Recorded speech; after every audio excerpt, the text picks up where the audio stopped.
n'umukobwa ruhuka umushari w'ikirengero no gupfusha ubukwe 2 3 4 5 ruhuka uwo mushari ruhuka umushari ugenda mu biryohereye nawe wumva uko kuryoherwa bimera byatuye mu izina ry'Uwiteka Imana yantumye hano. Haleluya. Amina. nawe wumva uko kuryoherwa bimera ruhuka kubwirwa nabi no gutukwa nta mpamvu Pela sifora ruhuka igisuzuguriro nepize lome meastafa nta busenga ufite nta kubana n'ubumuga ariko kujya usuzugurwa yego Yesu Uwiteka niba ubumuga bwabo hari ibinure kandi akubiryohereye mu mwuka sebere kumperiyarasi mu izina rya Yesu mufatane mu biganza dusenge He's lost Friday.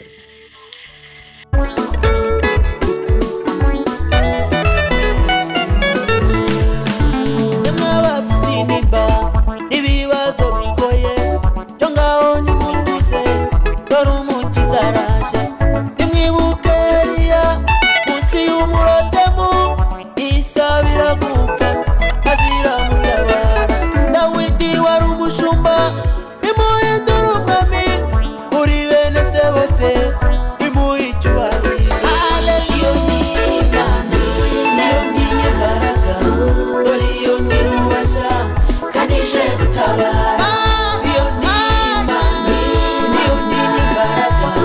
dore iyo nirubasha kanije gutabara.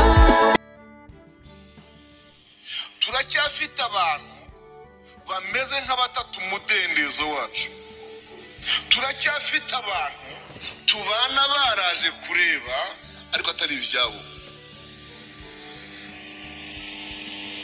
barungurukira he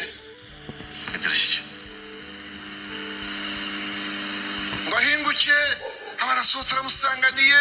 Oh my God, ntiyamusanganiye amagambo meza ntiyamwakiza amagambo meza karibu umutware wanjye karibu umushumba pastori ngwino papa runaka twatugukumbuye maze iminsi mu masengesho muyasoje neza se sheri reka da ntago ari ibyo yamusanganiye mbwa ati mbega ukuntu uyu munsi wari wabaye mbega ngo urabe umupfasoni mbega ngo urandagara mbega ngo uriyandarika mbega ngo uraseba ariko hanyuma ngo nukubaha Imana ra mbega ngo nugukunda Imana koko mbega ngo urandagara uyu munsi ukuntu wabaye akimara kuvuga ayo magambo muri Dawidi ntihamanuka amagambo ahesha umugisha kandi yaragiye ari wagiye gusabira biwe. Mbese amagambo yaje mwayumvise ayamujemo ni amagambo amwibutsa uko yahamagawe baravuga ati namaze iba nibeyuye kwibeyura ni uguhamiriza ukigizayo umwenda gutya ngo we kukubuza kubyina ibyo bita kwibeyura kandi mbere habaga harimo ikabutura mfite ngo bagura umwenda wonyine no mu ikanzu y'abatambyi iyo kabutura yabaga irimo byanditse mu kuva mu 18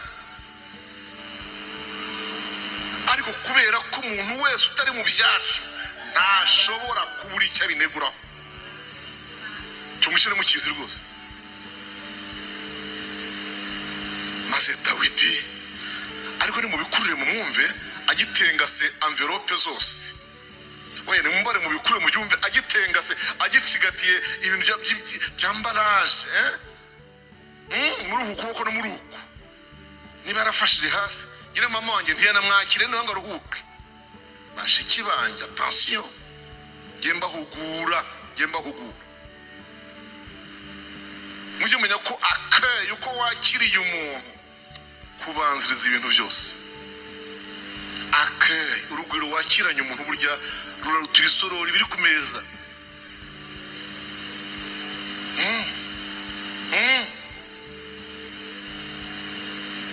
ase ngo agiye kumubwira aramubwira ngo umva rero madamu Imana nabyiniraga Imana nahimbazaga urabivuze ndabyibuka ko ari yantoranije kankura mu rwuri mu mukenke mu ntama yandutishije iso yandutishije so ikandutisha abasaza bawe ikanzamura ikanyimika niyo ngiyo nabyiniraga kandi mubwire madamu mfite gahunda ndende yo kugumya kwemera nkabe nsuzugurwa yo kwemera ko n'ababintukira bazantuki nzemera abangaye ababingayire nzabya nicishe bugufi nyihimbaze kandi mubwire ukuri madamu abo baje uvuga bazanyubaha kuko icyubahiro mfite nakivanye ku Uwiteka uzwara igihe umuntu agutuka akajyemo n'abandi bose bagututse uribeshya ushaka kuntu kuri umwe 700 bakimbona mu Imana ushaka kuntu kuri umukanseri uri umwe ibihumbi by'abantu bikibona Imana muri gihe Dawidi aragira ati Mikali uranutse wikwibeshyera abaja ngo bazansuzugura ningumya kuba Imana nkayubahisha ntagumya guca bugufi imbere yayo ndabizi bazanyubaha hepfo haravuga ngo guhera uwo munsi Mikali abingumba arinda apfa ikintu kimbabaza cy'uyu mukobwa nuko mu mateka ye ubona ari wowe wabeshejeho Dawidi kuko hari umunsi Dawidi yagomba gupfa Mikali aramucikisha mu gice cya 12 muri cya 18 cya Samweli wa mbere umwami Sawuli yashatse kumwica abanza kumutega mukuru we witwa Merabu kandi amupangira akoresheje abazamu abazamu baramushimagiza byo bita sympathique baramushimagiza David sha umeze neza wewe mwamara kwishimira twarikandagiye we sha ngo nagone wo gushingira umukobwa we imfura Merabu maze kandi ngutakoyera sha urebe kuri igitangaza sha ko sha abandi bana mana yanjye ngo David ahita bareba bacisha mu isharya hagati kusabasha ko namutangiye kunshimagiza ko umwami ashaka kunshingira ngo ntakoye mwe mufite sabagorera yabashingiye mwebwe mugene mubwire ko nta mugeni we nshaka ibaze kwanga umukobwa w'umwami birasaba ndi maso birasaba ndi mwuka birasaba undi bwenge n'undi mutima yanga umugeni imfura yande ya Sawuli arayanga amasengesho urangije akumenyesha hari umutego nataha kumenyesha se bimaze iki amasengesho soje azajya kumenyesha utezwe nubwo haba hasa neza nubwo byaba bisa n'ibintu byiza Imana ibikumenyesha wamaze kumwanga kandi mwanze ku munota wa nyuma ngo Sawuli kimwaro kimukoze ngo ashaka ikitwa Duriyeli ni igihugu cyitwa Duriyeli bo mu bwoko bw'abantu bitwa abamehorati baramwinyiga ati Aduriye indasha njyanira uyu mwana umurongoresha dore yari kuzashyirwa ejo none dore aramubenze sinamukira marira ntabwo nayakira ya Merabu rwose maze umujyana umurongore nta mwana nkwatse humura njyanira umwana umuvaneho ikimwaro amubangatanya arajyanye mu minsi mike rero ngo nibwo Dawidi yakundanye nande na Mikali ibyo mu mwamba bimenya arabyishimira abyishimira ati aha ko nakumvise nzamumushingira biki amubera umutego maze azagwe kubandi ye kuzangwa nuko mu Mikali umunsi umwe baje kwica Dawidi amwambika uruhu rw'ihene mu mutwe aramusigura nk'umugabo we akunda wo mwishakiye arangije naho kumbe yamucekishije icyo gihu cyene yacyambitse igiti cyitwa terafimu yari cyakigenye mu birunguranwa bye nuko baraje bagiteragura amacumu baragisagota bajya ngo ninde Dawidi noneho ngo baragise koze mu cyukuri bura no mutwe atega amacumu ko nakubita gutya nkumva ngize ibinya mbona ryinjira ntabwo mbizi rwose kuba giye kurasanga ni igiti yabonye guhagurutsa Sawuli ubwe aza gutunganya uwo mukobwa tirikoma buri bucyuka ajya gushingirwa no kumwe nguki ntabwo mugenda umbere icyitso umenyera ukuntu Dawidi twamwica none dore ibintu Mikali ngo nibwo yavuka nibwo yabwije se amagambo ya Kaminura Muhini ari mukuri kandi yashisoni waragatinya kawungire dadi nabikoze mbizi kandi namaze kubona mucikishije urampfakaza senguza umugabo wanjye iri kuri data ntabwo uri umugabo wanjye namukije maze zikamwe azitahanye Haleluya. Nukubona umugore nk'uyu wakurokoye urupfu nk'uru mwakundanye waraza kujya ko mwakundanye rwose ariko watavuye mu masengesho nk'aya ngaya akazira gusa ko kwakiriye nabi nagahinda impande zose mu byumve icyo mugomba gukora muri iki ngiki ngo umuntu waturebeye mu idirishya ntasengane natwe waragoye nyuma y'amasengesho y'imisi 21 cyane. C'est ça que je veux dire. Umuntu watureberaga mu ki mu idirishya anegura ibyo turimo ubu ntiyabura kutugwa nabi turagira amasengesho cyane yagamba abyo numvise ngaha nuko nawe Uwiteka yamugwa nabi. Twatambutse haleluya amina. amasengesho nk'aya ngaya arangiye haba hakwiye kubaho gutabarwa extraordinaire udasanzwe. Igitabo cya mbere cya Samweli ibice 7 umurongo wa mbere kugera kwa 13 sinzi ko iyi mirongo yose nyisoma kubera umwanya wa hano numvise ugoye ariko nanone turabukoresha ukuri. Sagaruka Samweli wa mbere 7 umurongo wa mbere kugera ku 13 ndayisoma nihuta mvuduka cyane.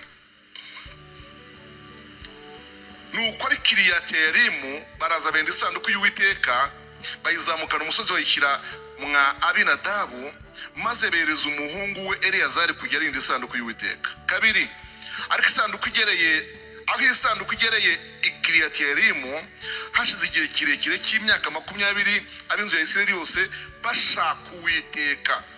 Maze Samweli abwira inzu ya Isirayeli yose ati niba mugarukira Uwiteka n'imitima yanyu yose nimwikure mw'imana z'abanyamahanga na Shitoreti mutunganirize Uwiteka imitima yanyu aba ari we mukorera Musa nawe azabakiza mu maboko y'Abafilisitiya.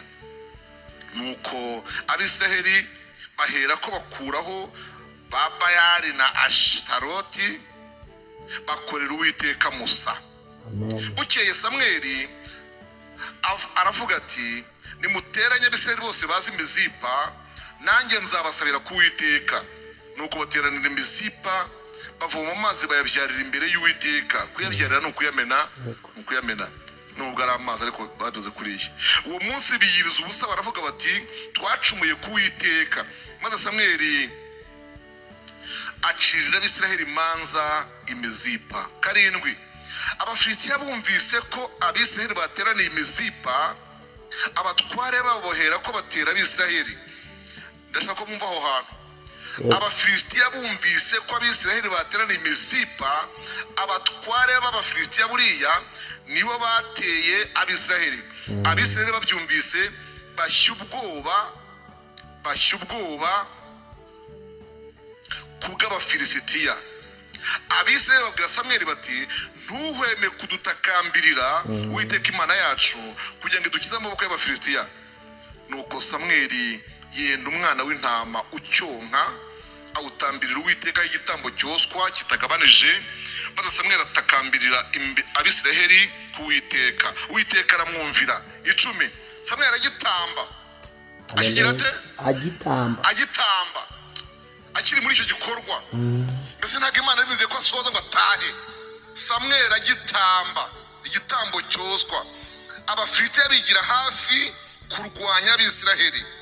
Uwo munsi Uwiteka Haleluya. ahindira ku Bafilisitiya guhinda gukomeye, arabatatanya banesherezwa imbere y'Abisiraheli. Abagabo b'Abisiraheli bahera ko baturumbuka imizipa, bagerekana Abafilisitiya, babica umugenda, babageza ahitwa i Betikari.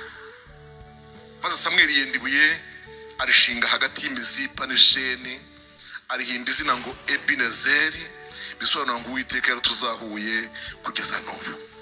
Nuko Abafilisitiya baratsindwa, ntibongera kurenga urugabano rw'Abisiraheli. Mu gihe cya Samweli cyose ukuboko k'Uwiteka kwibasiraga Abafilisitiya. Ibi ntabwo bisobanura, nta mwanya nabona, ahubwo niba warasenganye amasengesho umutima umenetse biyeza, dore urayasoje. Ndeba nkubwire, ndeba ngira icyo nkubwira, wirangara. Nawe Uwiteka nahindire guhinda gukomeye ku babisha bawe. Haleluya. Imana ishimwe. Uwiteka nahindire guhinda gukomeye ku byakurwanyaga. Amina. Umaze iminsi ufite ibintu bikubabaje, bikuruhije, bikugoye. Umaze iminsi ufite ibintu bikuzitiye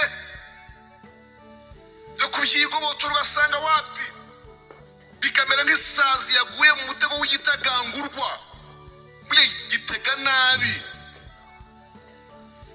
Ariko kubw'iyi minsi 21 reka mbyature mu izina rya Yesu umukozi w'Imana, nawe Uwiteka nahindire guhinda gukomeye ku byago byawe. Haleluya. Ku bibisha bawe, ku byaguhigaga, nahindire guhinda gukomeye mu izina rya Yesu. Ntakunamure wunamuke. Yego. Ndabizi ko turi mu isi. Isi ibintu byayo birasimburana. Nk'uko ngo tujya mu bundi, niko intambara zayo zimeze. Unesha kimwe ukageramo agahenge, ejo hakaza ikindi. Niko Yobu yavuze mu gice cya 7 ngo iminsi umuntu amara mu isi imeze nk'iyo umuntu amara ku rugamba cyangwa iyo umukozi ukorera ibihembo.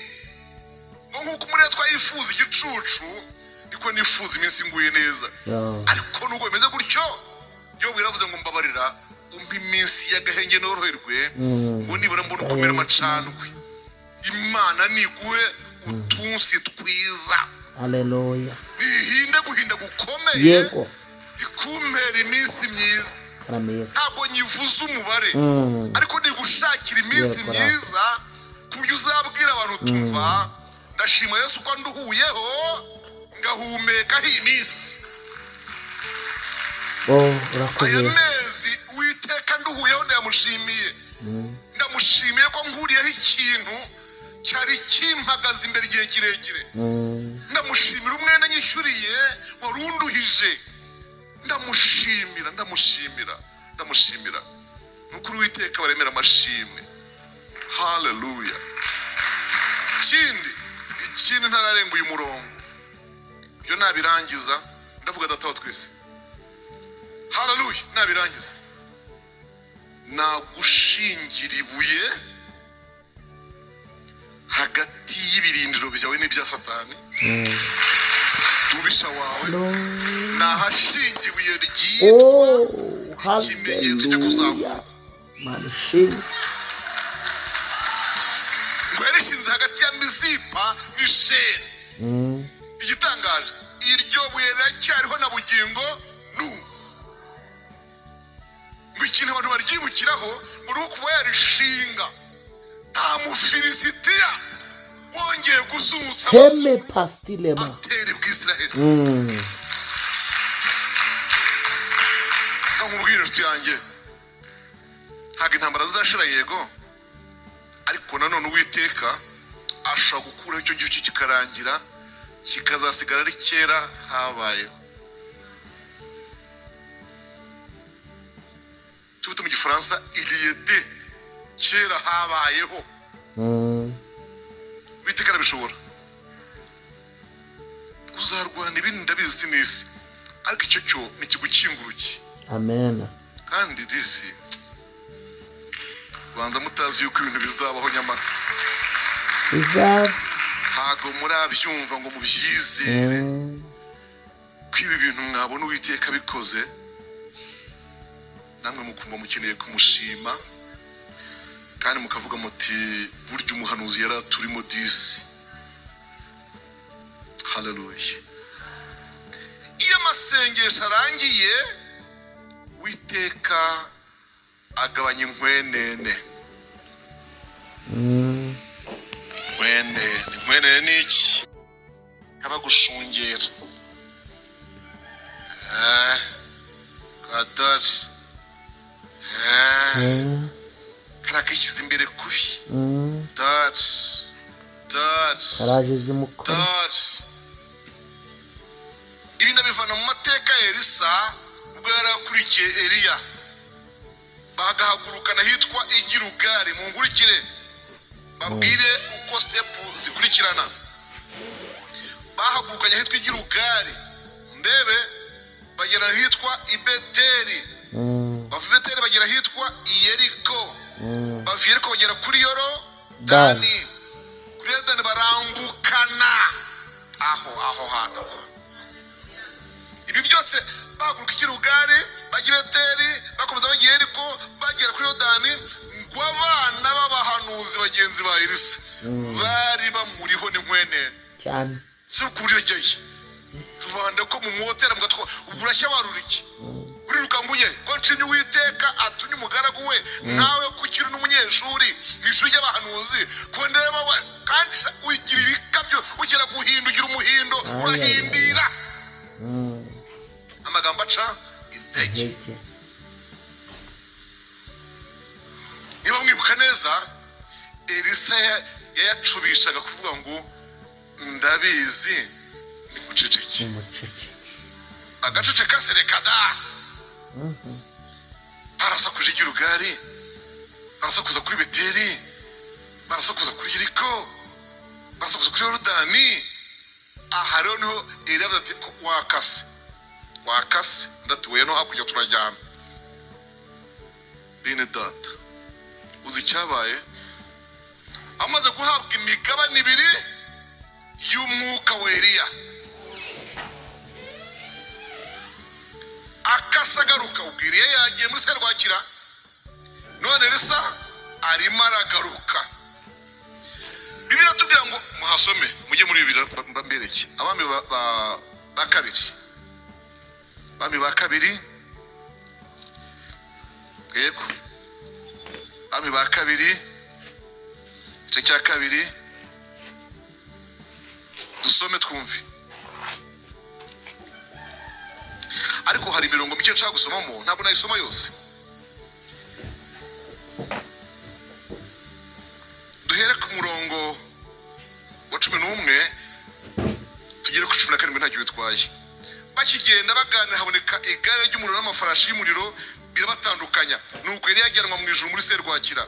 Elisa bibonye arataka ati data wabereye Israheli amagare n'amafarashi. Nuko ntiyongera kumubona ukundi, maze afata umwambaro we awutanyaguramo kabiri, atwaragura n'umwitero Eliya yarataye asubirayo. Mpaka nushaka ageze ku nkombe ya Yorodani arahagarara, yenda wa mwitero Eliya ataye awukubita amazi, aravuga ati Uwiteka Mana ya Eliya irihe? Amaze gukubita amazi yigabanyamo kabiri, amwajya ukwayo ayandi ukwayo. Elisa yarako arambuka, maze babana b'abahanuzi b'i Yeriko bari bamwitegeye. Kumwitegera ubwo turebe mbese kajyagaye ntitwakabujije. Ubundi basi Igirugari twakwihangana, Ibeteri twashinyiriza, Yeriko naho twamwihorera, ariko yambukaga ajyaye. katuze turukunda bigenza kandi kuri Yorodani araje mwari maze babanuzi bamwibiye ko bamwitegeye babonye baravuga bati umwuka wa Eliya uri muri Elisa. Imana ishimwe. amen. Nuko baza kumusanganira bamugezeho bagira gute? Bamugira gute? Bamwikubita imbere baramuramya tugite gutyo. Baramubwira bati abagaragu bawe nta bundi bugeze. Ryari se bigeze biyita ko abagaragu? Kwa magambo azashira ivugara. Aha. Ubwo wasenze ko yavuyemo. Kamubwira. Haleluya. Nubwo utazi rwose kuvuga amagambo atomoye imbere y'Imana. Muri Imana bizo ko abantu bose batazi guforumira les bonnes phrases. Interuro nziza. Nubwo rimwe wavugishwaga nubwo rimwe wase ukumva wahondobera ukigaruti yego rata Yesu turagushimye ko watugiriye hanyuma ntabwo waturetse ushimwe humura umva mubwiresha mubwira akantu keza turya dufuti twagiye tuzamo na twadukosa twagiye tuzamo n'utugambo wavuze nabi humura umunyamasengesho mukuru witwa Yesu n'umwuka wera baragutoranirije humura utwo duteshwa tw'amafuti ntabwo twagezeyo nuko yarakuvanguriye hanyuma azamukana ameza ashyitsi. Humura Yesu yaragusobanuraga. Rero kubwicyo abari bahagaze ahantu ku gasozi bategereje kureba uko bizakugendekera bagiye guhindura imvugo. Kandi Imana ngorera mpagaze ku maguru yanjye yombi isohoza ijambo tuzayishimana.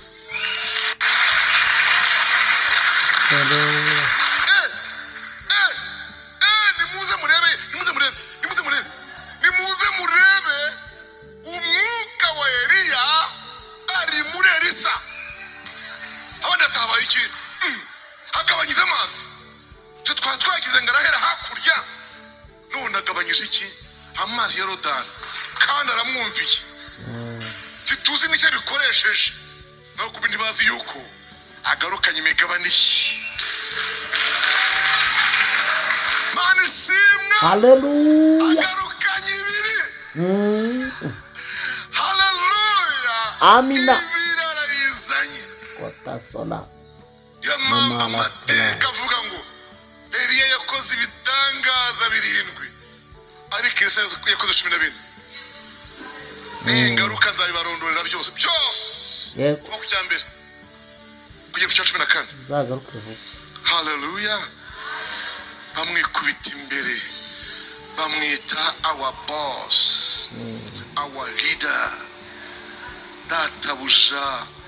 Abagaragu bawe turi hano turaje kandi ngo tugusaba uburenganzira turi gushaka umuntu w'Imana.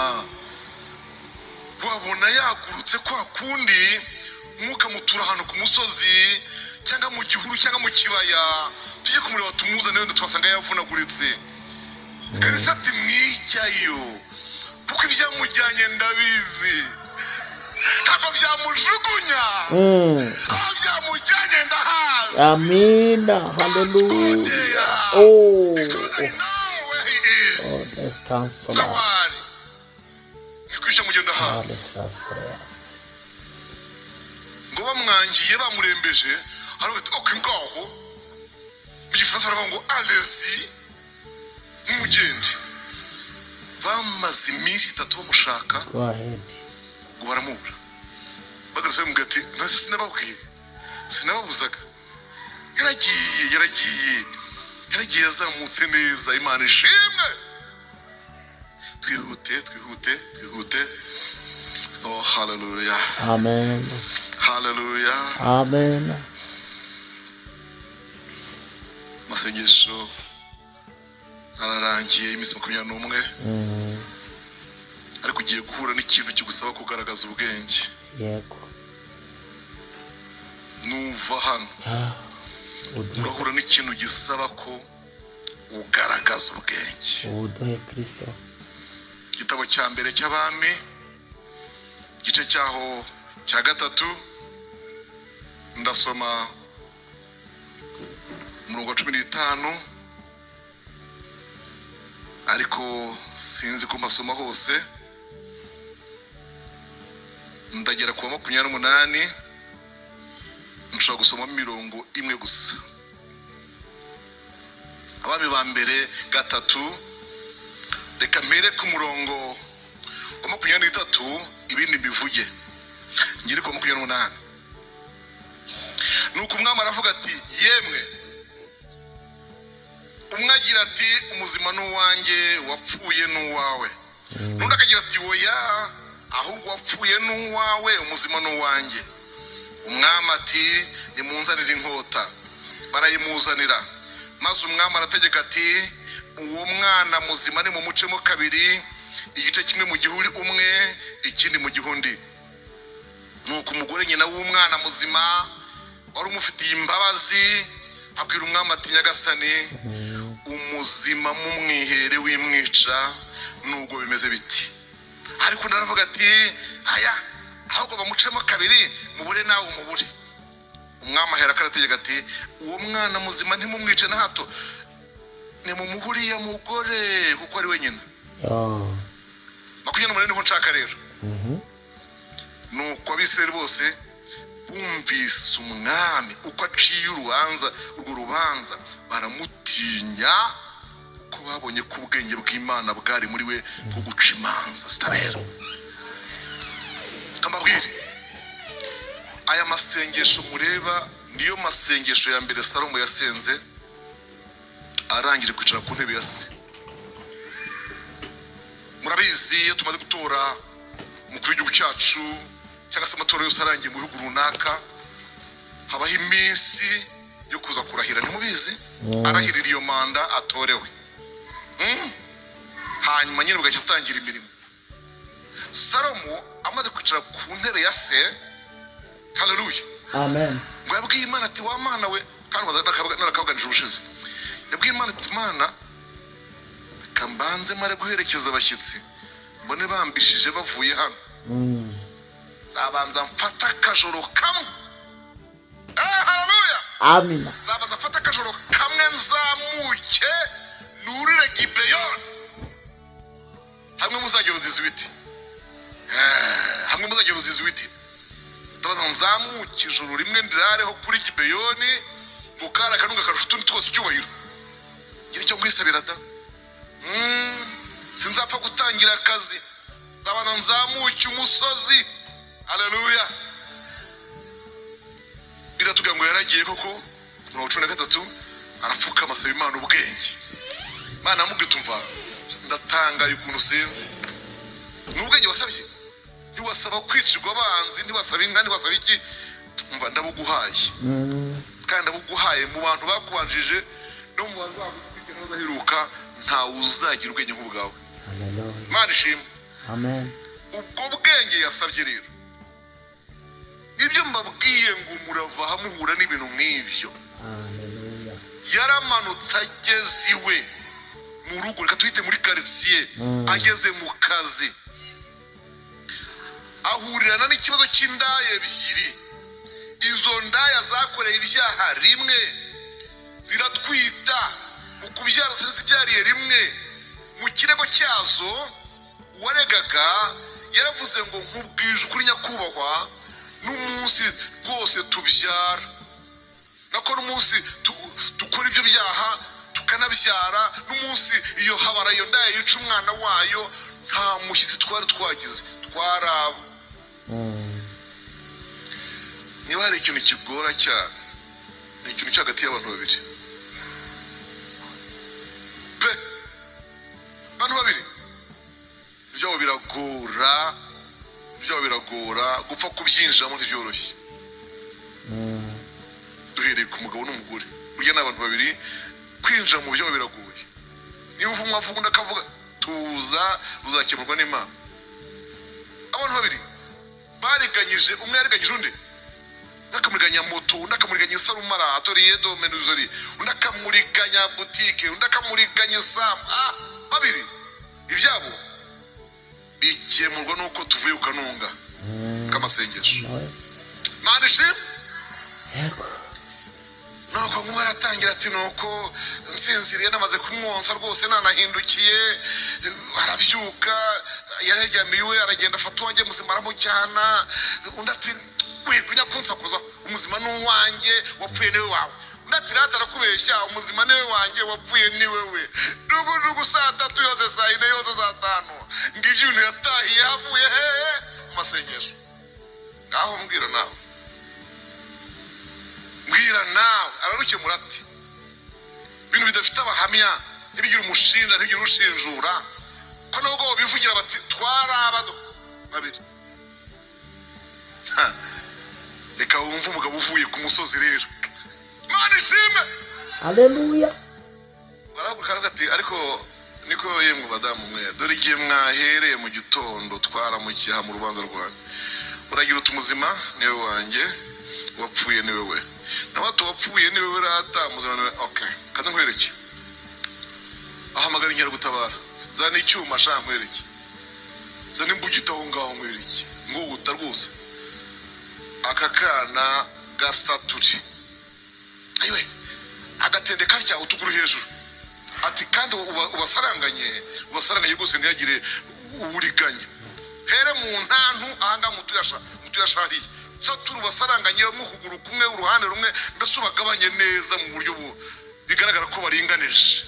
Ayi bagacuritse bagiye kugira cyangwa basature. Nyira w'umwana ati mumureke.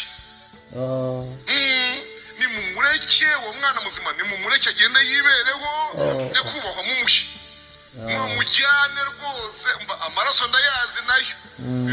Nigakura kikazabura kumenya nyina uwo ari we, isano ndarizi yewe kareke. Nta bantu murumva babonye ba nyina hashize imyaka 20-30. Ntabwo mwumvise cyane. Baragenda baza nguriya muntu ni guta kubitana na nyina yaramutaye uruhinja akamwiyumva. Yaremye rero ni karemano, ni ikintu yaremye, isano ni waryica. Maze kwimugura bizi ati oya nikagende kibereho nubwo katamenya. Nimura nako karashinza turiye dukutire kadoda, nimura nako gafite iduka, nzajya nkareba menye ko ari urura rwanjye ko kabaye ukibeshejeho ntacyo bitwaye. Wa wundi yancege yamuryamiye wayo ati oya data musature mukebe rwose mukegete hanyuma mubure nabagira ate amubure. Aha umwama ati buretse sha bika icyuma sha subiza ingota mu rwubati. Nyina w'umwana namumenye, uwo mwana muzima mujyana umuhuriya mugore niwe nyina. Haleluya. Namubonye niwe nyina. Uri umufitiye imbabazi dore uriya bari umuha. Mane ducira imanza zitare. Igiterane cyose cyaje muri urwo rubanza gitangazwa n'ubwenge bwa Salomo bumushoboje guca urwo rubanza rugoye rutyo. Ikintu nshaka kwifuriza muva hano none cyangwa ubundi guhora n'ikintu gisaba kucyitwaramo mu bwenge bw'Imana. Imana izaguye kugihagararamo neza ku buryo bazavuga ngo ariko ubu bwenge yabukuye hera naho kantu nkwatuyeho. Amen. Naho kantu nkwatuyeho. Naho kantu nkwatuyeho. Yego Yesu. Naho kantu nkwatuyeho. N'umugabo wawe ubwe azatangazwa n'ukuntu usigaye uteye. N'umugore wawe azatangazwa n'ukuntu usigaye uteye. Yemwe bana, umubyeyi umukoresha ku bakozi, ndashaka ko ubwenge twatuyeho kuri uyu musozi usoza amasengesho bugenda bukugaragaraho ku buryo nunavuga umuntu yumva usigaye uvugisha ubwenge wasubiza umuntu akumva urasubirisha ubwenge. Imana ibiguhe kuko ntabwo aha tuhahagaze dukina ikinamico, ntabwo duhagaze ahangaha turi abakomedi, duhagaze mu mwanya w'Imana. Aha mpahagaze mu mwanya w'Imana itaboneka, ihagaze muri jye. Imana iguha ubwenge ku buryo ibintu byayoberanye birangiza. Haleluya. Uzi imiryango irimo ibibazo, uzi abavandimwe bananiranywe, uzi imanza zananiranye, uzi ibintu byabananiye igihe kirekire, ariko icyambu ukamanuka n'ubwenge hano. Haleluya.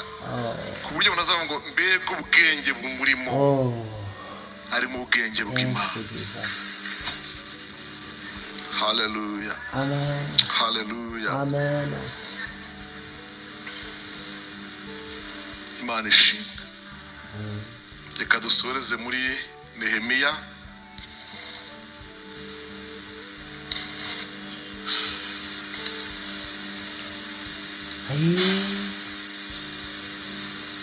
Nehemiya igice cyaho cya 8 ndasoma mpereye ku murongo wa 9 ngeze ku murongo wa 12.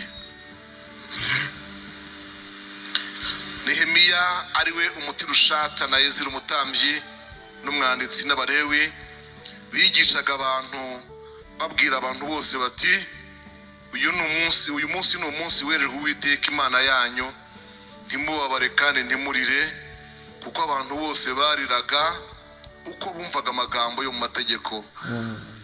Maze arababwira ati nimugende murye inyama z'ibinure, munywe ibiryohereye, mwoherereze amafunguro abadafite icyo bahishiwe, kuko uyu munsi ari umunsi werejwe Uwiteka wacu. Kandi ntimugire agahinda, kuko kwishima n'Uwiteka arizo ntege zanyu. Nuko abarewi bahoza abantu bose bati nimuceceke, kuko uyu munsi ari uwera, kandi ntimugire agahinda. Maze abantu bose baragenda bajya gufungura no guhana amafunguro no kuganira ibiganiro by'ibyishimo byinshi, kuko bamenye amagambo babwirijwe. Nimuhaguruke mbabwire ijambo nsorejeho. Umuntu wese ahagarare mu mwanya we mbabwire. Haleluya. Amen. Haleluya. Amen.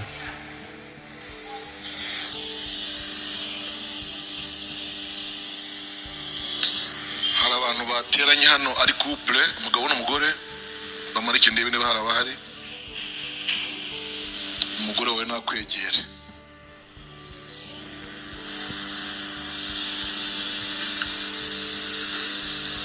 Buri muntu niyegera umugabo we niba hari abahari ari couple.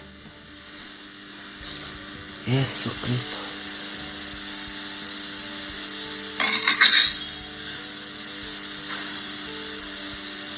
Imana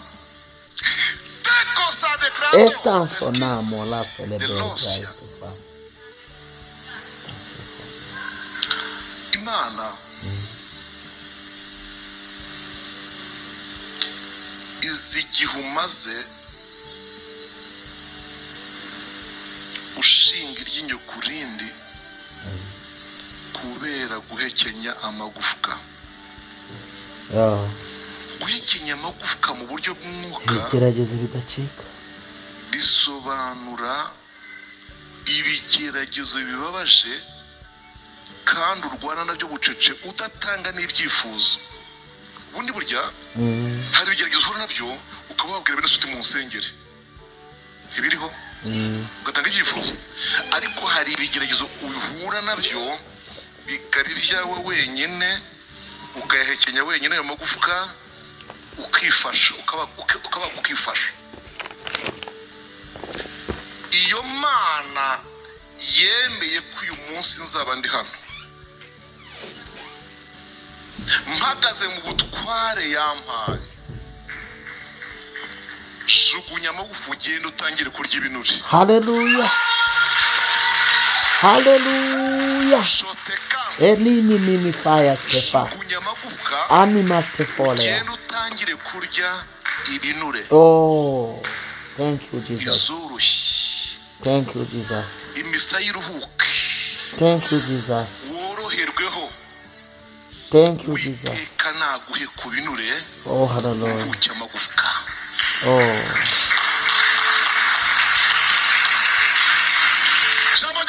Merci for ça, c'est bon ya ça. Ukambya gahanga umuntu ushaririwe wese Costelas. agahanga karakanyerera Nene se kole bari. umuntu wese kabimenya To se verebe. karambwiye ngo Ne makita. nimubwire Oh. ngo akira ibiryohereye. Holy está fola. Happy kicking masema. ruhuka umushari Hi Mustafa. kana umukobwa ruhuka umushari Men of w'ikirengero festival. no gupfusha ubukwe kabiri gatatu kane gatanu. Severe bras. ruhuka umushari ruhuka umushari ruhuka umushari ugenda mu biryohereye nawe wumva uko kuryoherwa bimera. Hallelujah. byatuye mu izina ry'Uwiteka Imana yantumye hano. Hallelujah. ruhuka umushari nawe wumva uko kuryoherwa bimera. ruhuka kubwirwa nabi no gutukwa nta mpamvu. ruhuka igisuzuguriro nta busenga ufite, ntabwo ubana n'ubumuga ariko kuki usuzugurwa. Uwiteka naguha ibinure kandi aguha ibiryohereye mu izina ry'Uwiteka Imana. Oh, hallelujah. mufatane mu biganza dusenga Imana. buri muntu n'uwo begeranye ubwo na muharire uwawe n'uwuhe. aha egera uriya rero tugomba kuba mwabigenza ijya hariya buri muntu abona umufataho. Ririya ufatanye nande enda shavana amaboko mufuka egera hariya mwana egera ufatire Ririya dusenge Imana. ntajye musigara adafite umufasheho. ni byiza. try to be two. va mu ntebe inyuma shanga ngwino umwegere hano imbere. hagarara ngaho. ndashaka ko muri iri teraniro buri muntu agira uwo bagiye bikoranye umutwaro nonaha. buri muntu nagira uwo basenganye nonaha. Yego Yesu. kandi babiri nta kuvuga ngo murafatana si shene si umunyururu. fata uriya wowe nawe kadogo. yego gutyo dusengane Imana.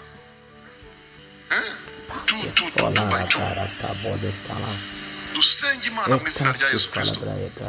dusenge Imana mu izina rya Yesu Kristo.